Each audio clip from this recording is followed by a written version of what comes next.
आज है किचन की छुट्टी। अरे! हम महिलाओं को किचन से छुट्टी कैसे मिल सकती है?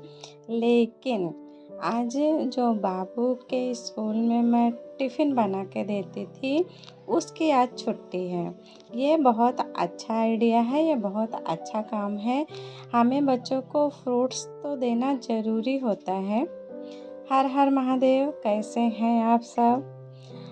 आशा है आप लोग अच्छे होंगे, मस्त होंगे, स्वस्थ होंगे।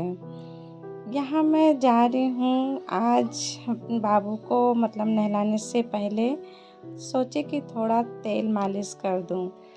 ये नहाने से पहले तेल मालिश करने के कुछ अलग ही फ़ायदे हैं। पहले ये शरीर में नमी को बनाए रखता है और गर्मी में बहुत ज़्यादा पसीना होता है और कचड़े भी निकलते हैं शरीर से। तो तेल मालिश जब हम करते हैं तो उसके साथ में मैल अच्छे से निकल जाते हैं और जब हम नहाने जाते हैं तो साबुन लगा के नहाते हैं तो अच्छे से शरीर की सफाई हो जाती है। और अगला फ़ायदा इसका ये भी है कि बच्चे हमेशा खेलते कूदते रहते हैं, हमेशा एक्टिव रहते हैं, तो हम बच्चों को तेल मालिश जब कर देते हैं तो उनके मांसपेशियों को आराम मिलता है। और जो बदन में इस समय देखिए गर्मी के महीने में घमौरी वगैरह ज़्यादा निकलती है तो एकदम खुजलाते-खुजलाते शरीर में रूखापन आ जाता है। तो तेल मालिश से रूखापन भी ख़त्म होता है और भी इसके अनगिनत फ़ायदे हैं। जैसे कि खेलते हैं, घुटना हो गया, ये हाथ के जोड़ हो गए तो एकदम देखो रूखा-रूखा रहता है। तो तेल मालिश करते हैं तो उससे अच्छा रहता है। तो इसके लिए मैं तेल मालिश करके उसके 10-15 मिनट बाद साबुन लगा के अच्छे से नहला देती हूँ तो शरीर की अच्छे से सफाई भी हो जाती है।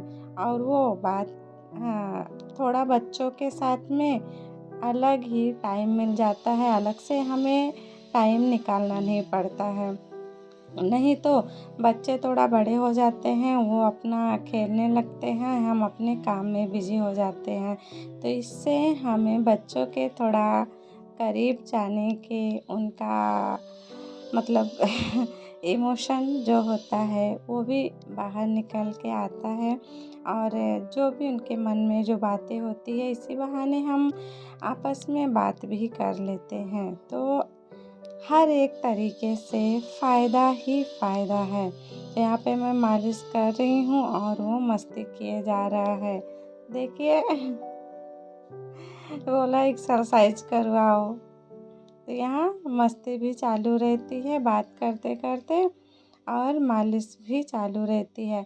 आप कोई भी तेल लेके मालिश कर सकती हैं, ऐसा नहीं है। गर्मी है तो ज़्यादातर ये है कि नारियल के तेल से मालिश किया जाए तो अच्छा है। नहीं तो कोई भी सीज़न हो, सरसों का तेल जो अपने घर पर मतलब हम बनाते हैं, वो सबसे बेस्ट रहता है। हमारे तो घर पे ही राई आता है, उसका तेल निकलवाया जाता है। हम वही तेल बच्चों के सर पे भी रखते हैं और बदन में लगाना रहता है, तो वही तेल यूज़ करते हैं। तो अभी आज टिफ़िन बनाने से छुट्टी मिली है, तो कुछ ज़्यादा ही मस्ती हो रही है। आज टिफ़िन क्यों नहीं बनाना है, पहले मैं वो बात कर लेती हूँ। आज है थर्सडे, तो थर्सडे स्कूल में ये रूल बना हुआ है कि बच्चों के टिफ़िन में सिर्फ़ फ्रूट्स आएँगे।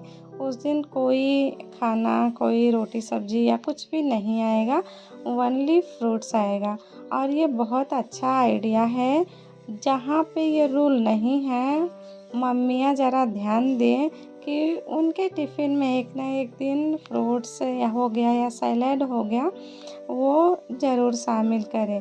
क्योंकि बच्चे घर पे नखरे करते हैं फ्रूट्स वग़ैरह खाने के लिए और जब वहाँ जाएँगे ना तो एक-दूसरे को देखकर अच्छे से खाएँगे। और उनको मैं तेल लगा के 10 मिनट के लिए मैं सोची खेलो बोल दी हूँ और तब तक मुझे लग चुकी थी भूख, मैं सोची मैं खाना खा लेती हूँ। तो मैं आज यहाँ खाने में खा रही हूँ दही और चावल, रोटी, सब्ज़ी। हाँ, दही चावल के बारे में मैं बता देती हूँ कि ये बहुत ही फ़ायदेमंद है, इसके अनगिनत फ़ायदे हैं। यहाँ मैं ली हूँ दही चावल और उसमें मैं डाली हूँ जीरा भूज के, हल्का सा भून लो और उसको पीस के उसका पाउडर बना के तो वो मैं खा रही हूँ। जीरे का पाउडर है और उसमें नमक। हाँ, ये दही चावल जीरा नमक ये खाने के ना बहुत ही फ़ायदे हैं। क्यों? कोई भी पेट की प्रॉब्लम हो तो इससे ठीक हो जाता है। ये मैं अपनाई हूँ, मैं खाई हूँ, इसके लिए मैं बताती हूँ। पेट की कोई भी समस्या हो तो मैं यहाँ रोटी सब्ज़ी भी साथ में ली हूँ। अगर आपको ज़्यादा प्रॉब्लम है पेट की तो रोटी मत लो, सिर्फ दही चावल और नमक जीरा ये सब यूज करो 3-4 दिन 5 दिन जो भी है, तो अच्छे से मतलब पेट बहुत अच्छा हो जाता है बिना दवा के, पेट की कोई भी प्रॉब्लम हो। तो यहाँ मैं नहला के भी ले आई हूँ, तो मैं सोची थोड़ा अभी सूखने दो पानी, फिर उसके बाद पाउडर लगाती हूँ। तो उसके पहले मैं सोची कि टिफ़िन ही तब तक रेडी कर देती हूँ। हाँ, एक चीज़ और बता दूँ कि बच्चों के बॉटल में फ्रिज का पानी ना दें तो ज़्यादा अच्छा है, मटके का पानी दें वो सबसे बेस्ट है। और यहाँ मैं टिफ़िन में दे रही हूँ उसको 2 भीगे हुए बादाम हैं और भीगे हुए ही काजू हैं, क्योंकि गर्मी का सीज़न है तो मैं भिगो के देती हूँ। और फ्रूट्स में मैं दे रही हूँ केला, क्योंकि घर पे है, सेब भी है और जामुन आया था वो भी है। तो बोल रहा नहीं मैं ये सब नहीं खाऊँगा, और सेब कैसे काट के दो ना तो काले भी पड़ जाते हैं। तो यहाँ मैं केला दे रही हूँ।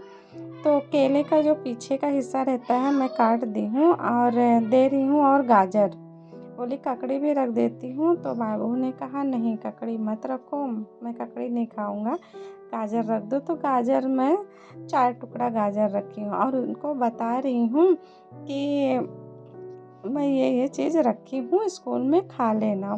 तो बोला नहीं मम्मा एक ही केला रखो, तो केला नहीं, और गाजर मैं 4 टुकड़ा रखी हूँ। तो वो बोल रहा है कि मैं एक ही टुकड़ा खाऊँगा, 3 नहीं खाऊँगा, 3 निकाल लो। मैं सोची चलो अच्छा कोई बात नहीं, मैं रख देती हूँ, जो मन करेगा ना वो खा लेना। बोल रहा है ठीक है, लेकिन मैं केला दोनों रख दी हूँ क्योंकि बहुत छोटे-छोटे केले हैं इसलिए। तो वो भी देख के चला गया, क्योंकि बच्चे को बताना ज़रूरी है कि उनके टिफ़िन में क्या आया है, उनको पता रहनी चाहिए। तो ये हो गई है आज की फ्रूट्स टिफ़िन रेडी। अब यहाँ टिफ़िन रेडी करने के बाद नंबर है बाबू को रेडी करना, मैं कर देती हूँ बाबू को रेडी। और साथ ही साथ बहुत ही मतलब अच्छा भी आज लग रहा था कि एक थोड़ा टाइम भी मिल जाता है। और एक ऐसा होता है ना कि टिफ़िन तो मैं सुबह-सुबह ही बनाती हूँ बाबू के पिताजी के लिए, लेकिन वो सब्ज़ी मैं नहीं बाबू को दे सकती हूँ क्योंकि उसमें मसाले रहते हैं ज़्यादा। तो बच्चों के लिए कम मसाले वाले खाना तो ज़्यादा अच्छा रहता है।